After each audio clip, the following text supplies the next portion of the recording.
Hello everyone, welcome to challenger classes. My name is Udit Gupta.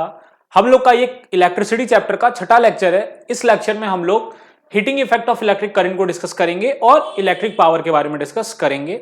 और इन topics के बाद ये हमारा चैप्टर खत्म हो जाएगा, लेकिन इसके बाद मैं एक लेक्चर और बनाऊंगा जिसमें मैं क्वेश्चंस को डिस्कस करूंगा हीटिंग इफेक्ट और इलेक्ट्रिक पावर से रिलेटेड न्यूमेरिकल्स जो हैं, जो भी एनसीईआरटी के न्यूमेरिकल्स हैं, मैं उनको डिस्कस करूंगा। तो दो लेक्चर्स अभी हमारे और रह रहे हैं, ठीक है। और ये दो लेक्चर्स के बाद हमारा इलेक्ट्रिसिटी जो है वो पूरी तरीके से कंप्लीट हो जाएगा। तो heating effect of electric current को समझने से पहले आपको यह समझना पड़ेगा कि यहां पर जो आपका इलेक्ट्रिक सर्किट है या जो बैटरी है, जो सर्किट में लगी हुई बैटरी है, वो बैटरी क्या करती है? वो सर्किट को इलेक्ट्रिकल एनर्जी प्रोवाइड करती है। क्या प्रोवाइड करती है? इलेक्ट्रिकल एनर्जी प्रोवाइड करती है। जो बैटरी है वो क्या प्रोवाइड करती है? इलेक्ट्रिकल एनर्जी प्रोवाइड करती है, ठीक है। अब ये जो इलेक्ट्रिकल एनर्जी है, ये इलेक्ट्रिकल एनर्जी में से एनर्जी का कुछ पार्ट या कुछ हिस्सा जो है वो हमारे यूजफुल वर्क में खर्च हो जाता है। जैसे पंखा रोटेट हो रहा है, बल्ब जल रहा है, एसी चल रही है, ठीक है, फ्रिज अपना काम कर रहा है और भी बहुत सारी चीजें हैं जो करंट पर काम कर रही हैं। वो सब क्या कर रही हैं? वो इस इलेक्ट्रिकल एनर्जी का यूज कर रही हैं। तो मोस्ट ऑफ द एनर्जी जो है, इलेक्ट्रिकल एनर्जी है, वो हमारे यूजफुल वर्क में खर्च हो जाती है। जैसे कि मैकेनिकल एनर्जी के फॉर्म में कन्वर्ट हो जाती है, मैकेनिकल एनर्जी, ठीक है, या लाइट एनर्जी बोल सकते हैं, जैसे इलेक्ट्रिक बल्ब वगैरह हो गया, लाइट एनर्जी, और भी दूसरे फॉर्म में कन्वर्ट हो जाती है।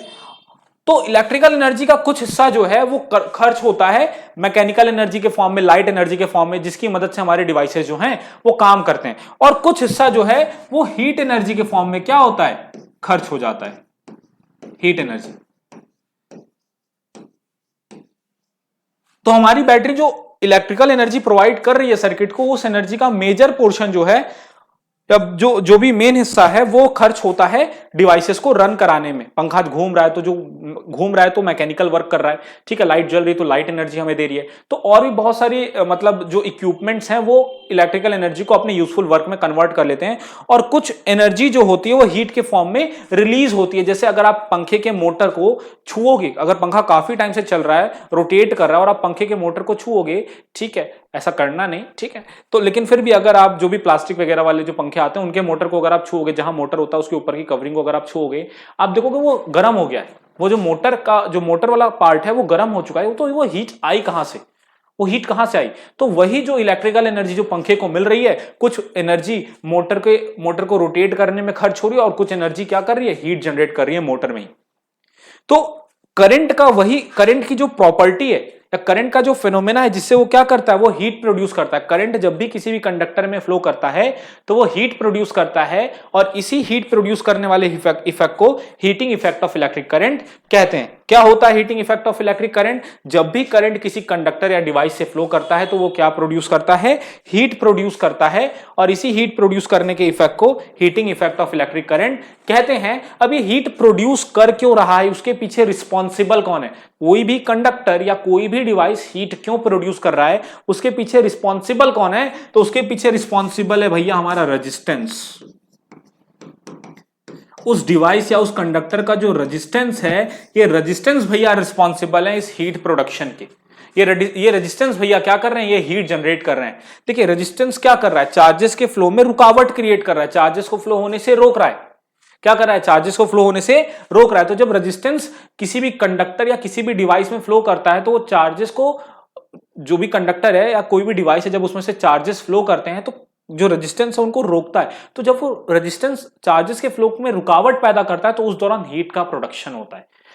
फिर से बोल रहा हूं, जब किसी भी कंडक्टर या किसी भी डिवाइस से चार्जेस का फ्लो हो रहा होता है तो जो कंडक्टर और डिवाइस का जो रेजिस्टेंस होता है उसकी वजह से हीट प्रोड्यूस होता है। क्यों? क्योंकि जब चार्जेस का फ्लो रुकता है तो चार्जेस के फ्लो में जब रुकावट आती है तो उस रुकावट आने के दौरान क्या होता है? हीट का प्रोडक्शन होता है, और वहीं से जो हमारा कंडक्टर या डिवाइस है वो हीट प्रोड्यूस करता है। उसी वजह से हमारा कंडक्टर या डिवाइस हीट प्रोड्यूस करता है। तो रेजिस्टेंस होने की वजह से हमारा कंडक्टर या डिवाइस हीट प्रोड्यूस कर रहा है। आई बात समझ में? तो जो heating effect of electric current है वो किसकी वजह से है? वो रेजिस्टेंस की वजह से। किसकी वजह से? रेजिस्टेंस की वजह से। जो जितना ज्यादा रेजिस्टेंस होगा कंडक्टर का वो उतना ज्यादा हीट प्रोड्यूस करेगा, क्योंकि उतनी ज्यादा रुकावट पैदा होगी चार्जेस के फ्लो में, जितनी ज्यादा रुकावट पैदा होगी उतना ज्यादा हीट का प्रोडक्शन होगा। चलिए अब इसको समझते हैं और डीप तरीके से। तो यहां पर ये जो हमारा हीट का प्रोडक्शन हो रहा है, ये क्या कर रहा है, ये हमारी इलेक्ट्रिकल एनर्जी को खर्च कर रहा है, वो इलेक्ट्रिकल एनर्जी को ही कन्वर्ट कर रहा है हीट एनर्जी के फॉर्म में। जो रेजिस्टेंस है वो क्या कर रहा है, वो इलेक्ट्रिकल एनर्जी को ही हीट एनर्जी के फॉर्म में क्या कर रहा है, कन्वर्ट कर रहा है। तो यहां पर कि अगर कोई भी डिवाइस प्योरली रेजिस्टिव है, अगर कोई भी डिवाइस सिर्फ और सिर्फ उसमें रेजिस्टेंस, या कोई भी इलेक्ट्रिक सर्किट में सिर्फ एक रेजिस्टेंस लगा हुआ है, कहने का मतलब ये है जैसे अगर ये मेरी एक सर्किट है, इस सर्किट में मैंने वोल्टेज लगाया और एक रेजिस्टेंस आर लगाया, तो यहां जो बैटरी जितनी भी इलेक्ट्रिकल एनर्जी देगी, क्योंकि सर्किट में सिर्फ और सिर्फ रेजिस्टेंस लगा हुआ है, तो बैटरी जितनी भी इलेक्ट्रिकल एनर्जी सर्किट को प्रोवाइड करेगी वो सारी की सारी इलेक्ट्रिकल एनर्जी हीट एनर्जी में कन्वर्ट हो जाएगी। कहने का मतलब यह है कि अगर कोई भी सर्किट प्योरली रेजिस्टिव है, मैं क्या बोल रहा हूं, प्योरली रेजिस्टिव, अगर कोई भी सर्किट प्योरली रेजिस्टिव सर्किट है जिसमें सिर्फ और सिर्फ रेजिस्टेंस लगा हुआ है, प्योरली रेजिस्टिव सर्किट है, अगर कोई भी सर्किट प्योरली रेजिस्टिव सर्किट है, तो वो सारी की सारी इलेक्ट्रिकल एनर्जी को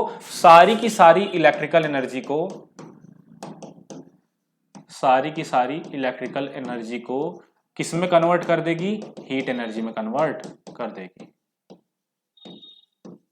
आ रही बात समझ में। तो हमारा जो भी सर्किट होता है अगर वो प्योरली रेजिस्टिव सर्किट है, तो उस सर्किट में जो भी आपका रेजिस्टेंस अगर लगा है, अगर सिर्फ और सिर्फ, तो सारा का सारा इलेक्ट्रिकल एनर्जी किस में कन्वर्ट हो जाएगा, हीट एनर्जी में कन्वर्ट हो जाएगा। तो आइए देखते हैं कि किसी भी सर्किट में जो हीट प्रोड्यूस हो रहा है वो कितना हीट प्रोड्यूस होता है, या हम हीट को कैसे कैलकुलेट करेंगे कि किसी भी सर्किट ने कितनी हीट प्रोड्यूस करी, क्योंकि हीट इज एनर्जी और एनर्जी को हम जूल्स में कैलकुलेट भी करते हैं। तो आइए समझते हैं कि हीट एनर्जी कितनी प्रोड्यूस होगी। इसको लिख लीजिएगा अगर आपको कुछ काम का लगे इसमें से तो।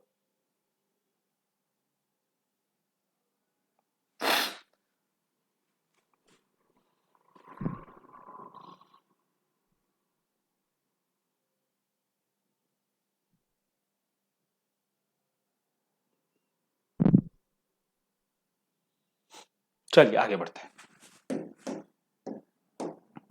तो देखिए हमें पता है जो वोल्टेज होता है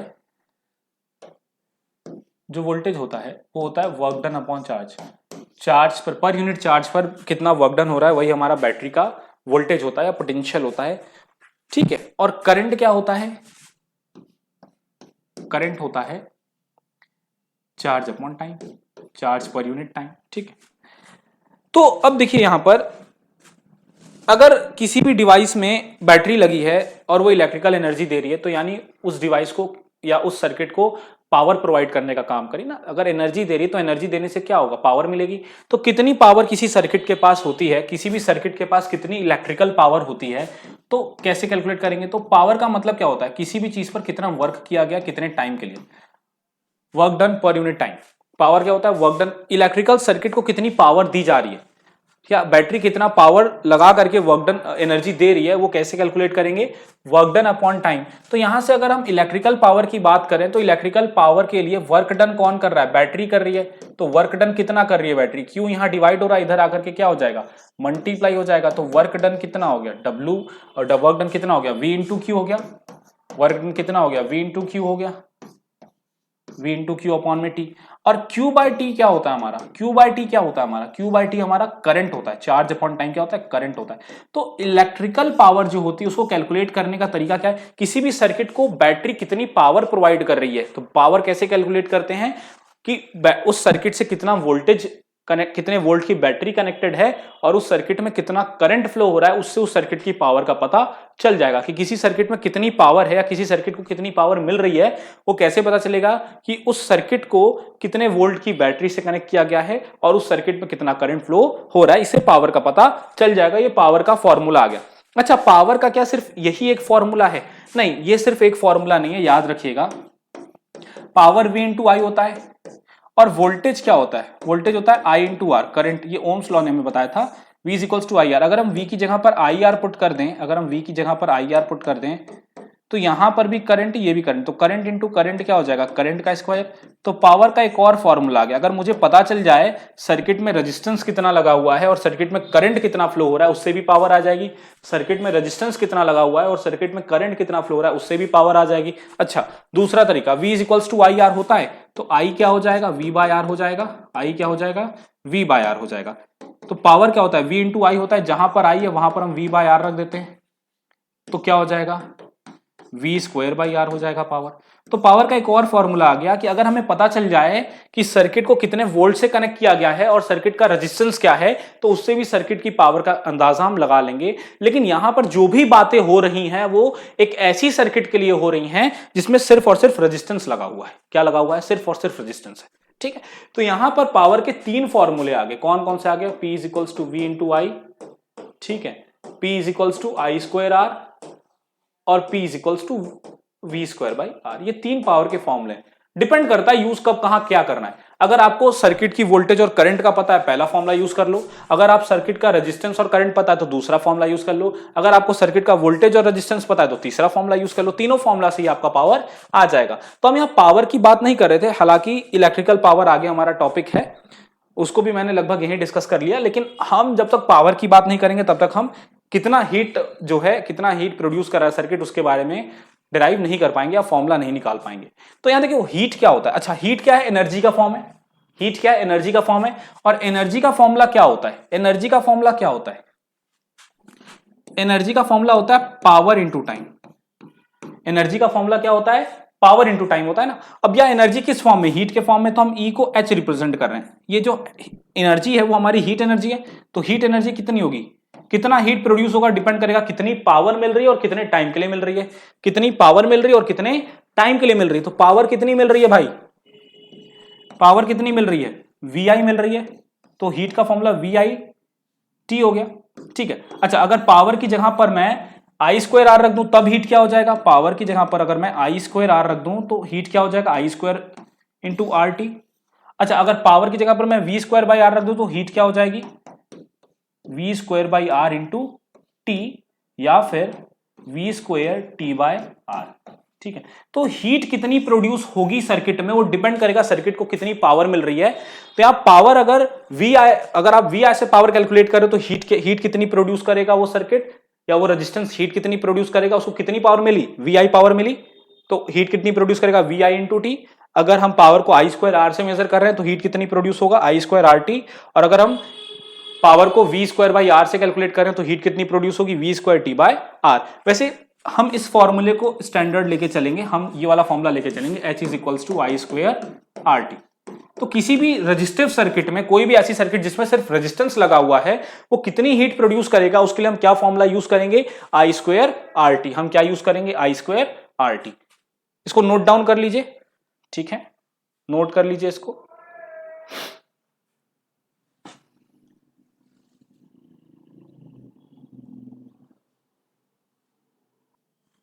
तो ये नोट कर लिया, चलिए पॉज करके लिख लीजिएगा, आगे बढ़ते हैं। तो यहाँ जूल्स हीटिंग लॉ क्या कहता है, अभी हमने जस्ट डिराइव करा कि जो हीट प्रोड्यूस हो रहा है, कोई भी रेजिस्टेंस जो हीट प्रोड्यूस कर रहा है वो होता है आई स्क्वायर आर टी, आई स्क्वायर आर टी। तो जूल्स हीटिंग लॉ यही कहता है कि जो हीट प्रोड्यूस हो रही है किसी भी रजिस्टर की वजह से, जो हीट प्रोड्यूस हो रही है, कोई भी रजिस्टर जो हीट प्रोड्यूस कर रहा है वो डायरेक्टली प्रोपोर्शनल होगा square of current for a given resistance. किसी भी रेजिस्टेंस को कितना करंट मिल रहा है, करंट के स्क्वायर पर डिपेंड करेगा कि हीट वो कितनी प्रोड्यूस करेगा, आई स्क्वायर। आपको फॉर्मूले में दिख रहा होगा आई स्क्वायर। तो कोई भी रजिस्टर या कोई भी रेजिस्टेंस कितनी हीट प्रोड्यूस कर रहा है वो डिपेंड करेगा कि उस रेजिस्टेंस को कितना करंट मिल रहा है, वो करंट के स्क्वायर पर डिपेंड करेगा। ठीक है, करंट के स्क्वायर पर हीट प्रोड्यूस जो हो रही है वो डिपेंड करेगा। दूसरा कि उस रजिस्टर का रेजिस्टेंस क्या है, जो रजिस्टर हीट प्रोड्यूस कर रहा है उस रजिस्टर का रेजिस्टेंस क्या है, इस पर डिपेंड करेगा कि हीट कितनी प्रोड्यूस हो रही है। तीसरा, उस रजिस्टर को या रेजिस्टेंस को कितने टाइम के लिए करंट फ्लो हो रहा है, उस रजिस्टर या रेजिस्टेंस में से कितने टाइम के लिए करंट फ्लो हो रहा है, उस पर डिपेंड करेगा कि हीट कितनी प्रोड्यूस हो रही। तो इन 3 फैक्टर्स पर डिपेंड करेगा कि हीट कितनी प्रोड्यूस हो रही। पहला, करंट के स्क्वायर पर, जो करंट उस रेजिस्टेंस में बह रहा है, फ्लो कर रहा है, उसके स्क्वायर पर। दूसरा, रेजिस्टेंस की वैल्यू क्या है उस पर। तीसरा, कितने टाइम के लिए करंट उस रेजिस्टेंस से फ्लो कर रहा है, उस पर डिपेंड करेगा कि हीट कितनी प्रोड्यूस हो रही है। इस लॉ को ही जूल्स लॉ ऑफ हीटिंग कहते हैं। ठीक है, इस लॉ को ही जूल्स लॉ ऑफ हीटिंग कहते हैं, आगे बढ़ते हैं, इसका स्क्रीनशॉट ले लीजिए या इसको लिख लीजिएगा, जूल्स लॉ ऑफ हीटिंग। ठीक है, आगे बढ़ते हैं हम। देखिए, अब ये जो हीटिंग इफेक्ट है ना, ये सिर्फ डिसएडवांटेज नहीं है, ये सिर्फ इलेक्ट्रिकल एनर्जी को वेस्ट नहीं कर रहा। हाँ, ये बात सच है कि हमारी बहुत ज्यादा इलेक्ट्रिकल एनर्जी हीट के फॉर्म में वेस्ट हो जाती है, लेकिन हम लोग इस इलेक्ट्रिकल एनर्जी का यूज, इस इलेक्ट्रिकल एनर्जी का जो कि हीट में कन्वर्ट हो जा रही है उसका यूज भी करते हैं। जब इलेक्ट्रिकल एनर्जी हीट के फॉर्म में कन्वर्ट हो जाती है तो वहां पर इसका हमारा एप्लीकेशन भी, जैसे इलेक्ट्रिक हीटर हो गया, इलेक्ट्रिक हीटर में जो भी वायर लगी होती है, वायर का जो रेजिस्टेंस होता है वो क्या करता है, वो हीट प्रोड्यूस करता है और उसी हीट से हम अपना खाना वगैरह पकाते हैं। तो यहाँ हीट का हम यूज कर रहे हैं। दूसरा है रूम हीटर। रूम हीटर में जो कॉइल्स हैं, कॉइल का जो रेजिस्टेंस है वो इतना हीट प्रोड्यूस करता है और उसी हीट की वजह से हम क्या करते हैं, अपनी बॉडी को वार्म करते हैं। तीसरा इलेक्ट्रिक आयरन। इलेक्ट्रिक आयरन के जो रेजिस्टेंस, जो हीट प्रोड्यूस कर रहे हैं, उसी हीट की मदद से हम लोग अपने कपड़ों को आयरन करते हैं, ठीक है, इस्त्री करते हैं उसकी। और इलेक्ट्रिक केटल। इलेक्ट्रिक केटल तो क्या होता है, पानी गर्म करने के लिए यूज किया जाता है। तो इसमें भी क्या होता है, जो रेजिस्टेंस होता है इलेक्ट्रिक केटल में, वो जो हीट प्रोड्यूस कर रहा है उसकी वजह से हम लोग क्या करते हैं, वाटर वगैरह को वार्म करते हैं। तो सिर्फ और सिर्फ डीमेरिट नहीं है हीट का प्रोडक्शन, सिर्फ और सिर्फ डीमेरिट नहीं है, इसका यूजफुलनेस, इसका यूज भी है, इसको यूज भी हम लोग कर रहे हैं अपने डेली लाइफ में। कुछ एग्जांपल्स मैंने आपके सामने रख दिए हैं, ठीक है। और भी कुछ इंपॉर्टेंट एग्जांपल्स हैं, उनके बारे में डिस्कस कर लेते हैं। जैसे कि हमारा इलेक्ट्रिक बल्ब। इलेक्ट्रिक बल्ब अभी तो नहीं, पहले यूज किया जाता था, अब तो सीएफएल्स और एलईडीज ने टेक ओवर कर लिया है बल्ब को। तो यहां पर देखिए, इलेक्ट्रिक बल्ब में क्या होता था, इलेक्ट्रिक बल्ब कुछ ऐसा होता था,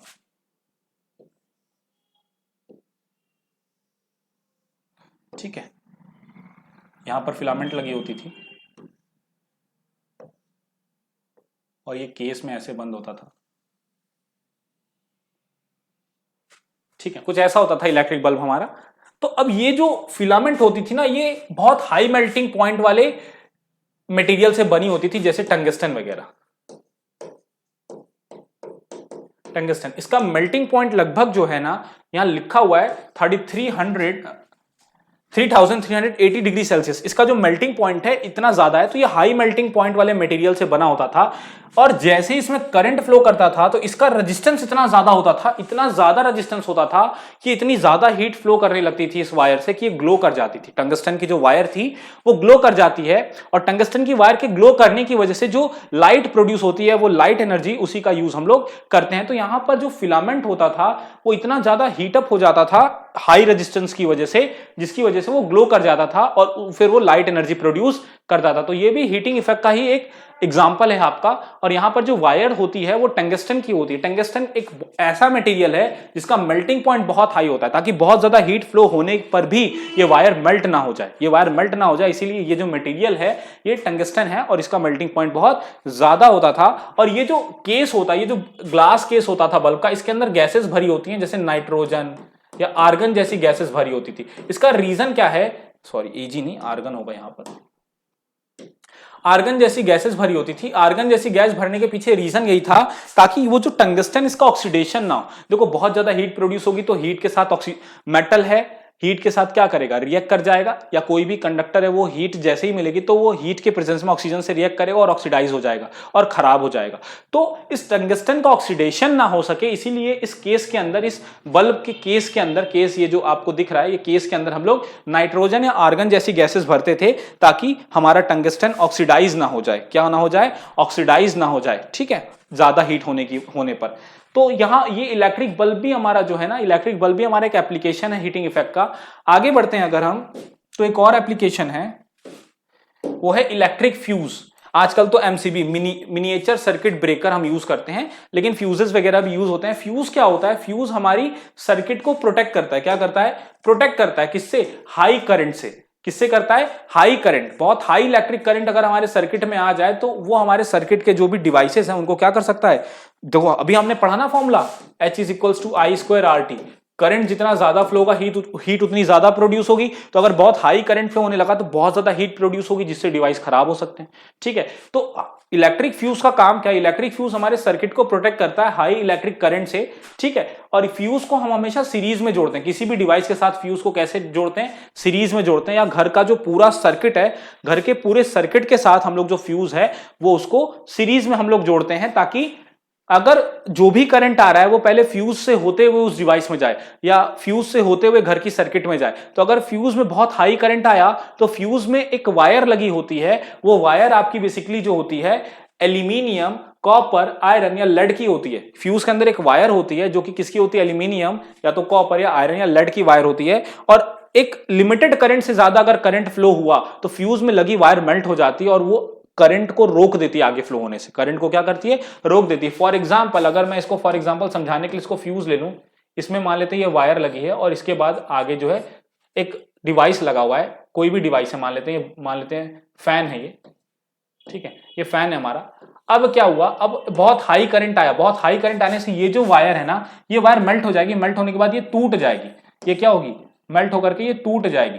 तो टूट जाएगी तो अब करंट आगे फ्लो ही नहीं कर पाएगा, तो हमारा फैन में हाई करंट नहीं जाएगा जिससे हमारा फैन खराब होने से बच जाएगा। तो फ्यूज को हमेशा सीरीज में लगाते हैं और फ्यूज में जो वायर लगी होती है उसका एक एप्रोप्रिएट मेल्टिंग पॉइंट होता है, क्योंकि हमें पता है कि कितना हीट, कितने करंट पर कितनी हीट प्रोड्यूस होगा, तो हमें पता है कि इतनी हीट देंगे तो ये वायर मेल्ट हो जाएगी, ये वायर क्या हो जाएगी, मेल्ट हो जाएगी। तो हम एक एप्रोप्रिएट मेल्टिंग पॉइंट का वायर फिक्स करते हैं फ्यूज के अंदर, और जैसे एक स्पेसिफाइड वैल्यू से ज्यादा करंट फ्लो हो जाती है या स्पेसिफाइड वैल्यू से ज्यादा करंट फ्लो हो जाता है फ्यूज में, तो वो फ्यूज क्या होता है, फ्यूज का वायर मेल्ट हो जाता है और करंट आगे फ्लो नहीं कर पाता, जिससे हमारा जो सर्किट है वो खराब नहीं हो पाता। ठीक है, तो ये हमारा एक और एप्लीकेशन है हीटिंग इफेक्ट का, ठीक है, बहुत इंपॉर्टेंट एप्लीकेशन है। आगे बढ़ते हैं इलेक्ट्रिक पावर। तो इलेक्ट्रिक पावर की अगर हम बात करें, इलेक्ट्रिक पावर की अगर हम बात करें तो अभी हमने जस्ट थोड़ी देर पहले हीटिंग इफेक्ट में देखा कि जो इलेक्ट्रिक पावर होती है वो V इंटू आई होती है। जो इलेक्ट्रिक पावर होती है वो क्या होता है, V इंटू आई होता है। ठीक है, वोल्टेज इंटू करंट होता है। पावर की यूनिट क्या होती है, पावर की एसआई यूनिट वॉट होती है। पावर की एसआई यूनिट क्या होती है, वॉट होती है। ठीक है, W से रिप्रेजेंट करते हैं, और अगर हायर यूनिट्स में जाए तो किलो वॉट हो जाता है, किलो वॉट, जो कि KW से रिप्रेजेंट करते हैं। 1 किलोवाट में 1000 वॉट होता है। 1 किलोवाट में कितना होता है, 1000 वॉट होता है। ठीक है, अच्छा, अब ये तो हो गया पावर के बारे में। पावर बहुत ज्यादा हमें नहीं, इतना ही है पावर में। क्या होता है, जब आप किसी भी डिवाइस को एनर्जी दे रहे हो तो बेसिकली उसको पावर प्रोवाइड कर रहे हो, तो कितना वोल्टेज देने पर या कितना करंट फ्लो होने पर सर्किट को कितनी पावर मिल रही है, उसको आप इस फॉर्मूले से कैलकुलेट कर सकते हो। हमने हालांकि 3 फॉर्मूले देखे थे। एक और फॉर्मूला क्या था पावर का, I²/R, और एक और फॉर्मूला क्या था पावर का, V²/R। ठीक है, इन फॉर्मुलों की मदद से आप सर्किट को कितनी पावर मिल रही है वो आप कैलकुलेट कर सकते हो। अब हम बात करते हैं इलेक्ट्रिकल एनर्जी की। किसकी बात करते हैं, इलेक्ट्रिकल एनर्जी। ठीक है, इसको नोट कर लीजिएगा जो भी आपको इंपॉर्टेंट लगे। इलेक्ट्रिकल एनर्जी 2 मिनट का छोटा सा टॉपिक है, उसको हम लोग कवर कर लेते हैं। देखिए, हमारे घरों में अगर आपने नोटिस किया होगा, हमारे घरों में जब भी आप बल्ब लेने जाते हो ना, तो आपके पापा या मम्मी अगर आपको भेजते कि जाओ इलेक्ट्रॉनिक शॉप से एक बल्ब ले आओ, तो बोलते हैं 12 वॉट का लेकर के आना, 20 वॉट का लेकर के आना, 9 वॉट का लेकर के आना। व्हाट इज दिस, ये वो क्यों आपको ये बता के भेजते कि 9 वॉट का बल्ब लेके आना। 9 वॉट का बल्ब मतलब एक ऐसा बल्ब जिसको 9 वॉट की पावर चाहिए ऑपरेट होने के लिए। कितनी पावर चाहिए, 9 वॉट की पावर चाहिए। अगर आप 20 वॉट का बल्ब लाते हो तो उस बल्ब को 20 वॉट की पावर चाहिए, क्या करने के लिए, ऑपरेट होने के लिए। तो कोई भी डिवाइस जितना पावर वो कंज्यूम करता है उतनी उसको एनर्जी चाहिए। तो अभी हमने जस्ट थोड़ी देर पहले पढ़ा कि जो एनर्जी का फॉर्मूला होता है वो होता है पावर इंटू टाइम। एनर्जी का फॉर्मूला क्या होता है, पावर इंटू टाइम। किसी डिवाइस को कितनी आप पावर दे रहे हो उस अकॉर्डिंग वो एनर्जी खर्च करेगा। तो कोई भी डिवाइस कितनी एनर्जी कंज्यूम कर रहा है उसको आप कैसे कैलकुलेट करोगे कि वो डिवाइस का पावर क्या है और उसको कितने टाइम के लिए ऑपरेट किया जा रहा है। फॉर एग्जाम्पल, जैसे मेरा इमर्शन रॉड हो गया, अगर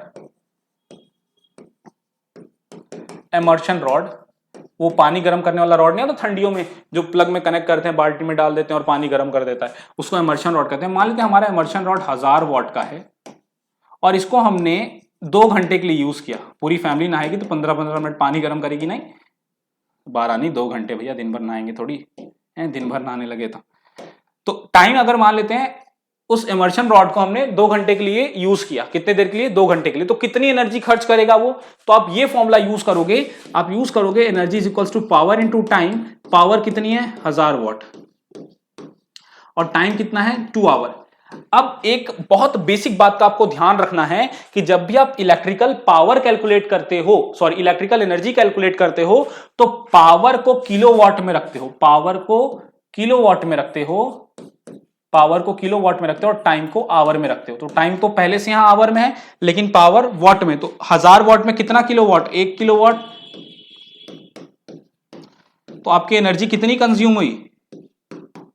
2 किलोवाट आवर। अब आप एक बात याद रखो, आपके घर में ये यूनिट आती है ना, 2 यूनिट, 4 यूनिट, 5 यूनिट। एक्चुअली आपका जो यूनिट होता है, 1 यूनिट, आपके घर में जो बिजली का बिल यूनिट में आता है, वो 1 यूनिट 1 किलोवाट आवर के बराबर होता है।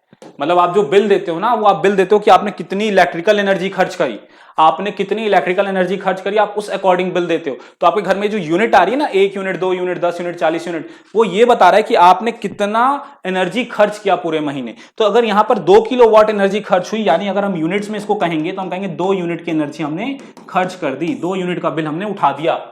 समझ में आ रही है बात? तो हमारा जो पावर होता है ना, जो इलेक्ट्रिकल एनर्जी होती है, इलेक्ट्रिकल एनर्जी से हम ये पता करते हैं कि हमने कितनी एनर्जी खर्च कर दी किसी डिवाइस को यूज करने में। और कैसे कैलकुलेट करते हैं? पावर इनटू टाइम से, जहां हम ये देखते हैं कि वो जो डिवाइस है उसकी पावर क्या है, मतलब उसको कितना पावर चाहिए यूज करने, वो कितनी पावर कंज्यूम कर रहा है और उसको कितने टाइम के लिए हमने यूज किया। ध्यान क्या रखना है? पावर किलोवाट में होनी चाहिए, टाइम हमारा आवर में होना चाहिए। आ रही है बात समझ में? तो इससे हम ये कैलकुलेट कर लेंगे कि कोई डिवाइस ने कितनी इलेक्ट्रिकल एनर्जी खर्च करी है। अब एक बहुत लॉजिक सा क्वेश्चन आता है, अगर ये एनर्जी है तो एनर्जी की तो सर जी यूनिट जूल होती है, जूल होती है।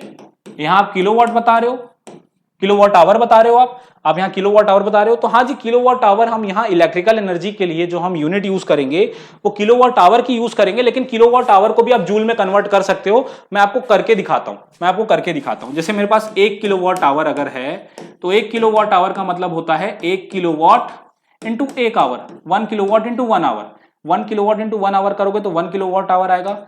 1 किलोवाट में कितना वाट? 1000 वाट। और 1 आवर में कितना सेकंड?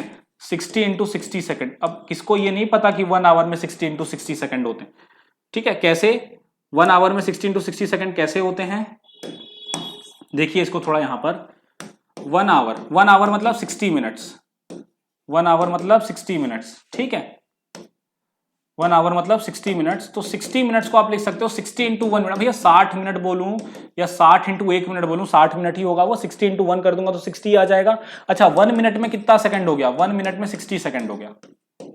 तो 1 आवर में कितना सेकंड? 60 इंटू 60 सेकंड, या 3600 सेकंड्स भी बोल सकते हैं। तो अब सबको मल्टीप्लाई करते हैं तो ये कितना आएगा? 36000000 what second. What second joule होता है। वॉट सेकंड क्या होता है? जूल होता है। अभी दिखाता हूं कैसे जूल होता है। देखिए, power is equals to work done upon time होता है। पावर क्या होता है? वॉट होता है। वर्क डन क्या होता है? जूल होता है। टाइम क्या होता है? सेकंड होता है। सेकंड यहां डिवाइड हो रहा है तो इधर आकर के मल्टीप्लाई होगा तो वॉट सेकंड। तो वॉट सेकंड किसके इक्वल आ रहा है भैया? जूल के इक्वल आ रहा है, ठीक है। अब इसको अगर हम देखें तो 1 किलोवाट आवर में कितना joule? 1, 10, 100,000, 10,000, lakh, 10 lakh, 36 lakh joule.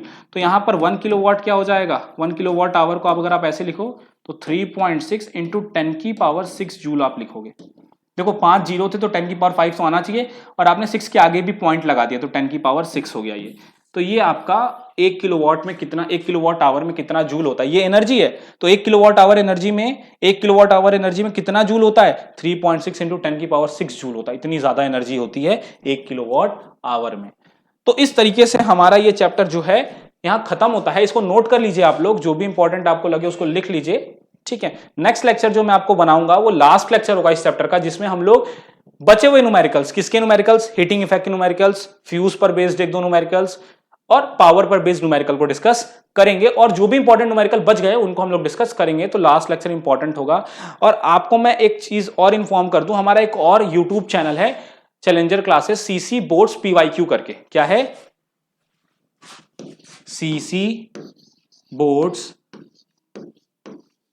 PYQ करके, ठीक है।